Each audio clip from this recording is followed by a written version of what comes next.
Bumalik yung laser niya. Yun. Ito, walang button ito. Hindi, ano mo, harap mo. Hindi, nakaupata eh. Ayan. Yan.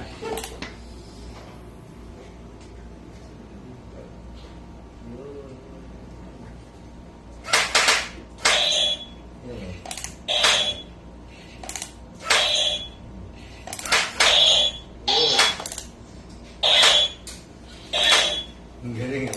Galing. Ngayon, kung bibili ka ng imported mask, mga sirang... Ay, mayroong ano yan? May ano ko siya, parang nasa yung barrel laser ano. Kasi yung laser dito.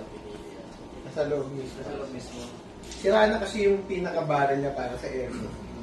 Pinasok na yung laser sa loob. Paano nagsisynchronize yung palo na?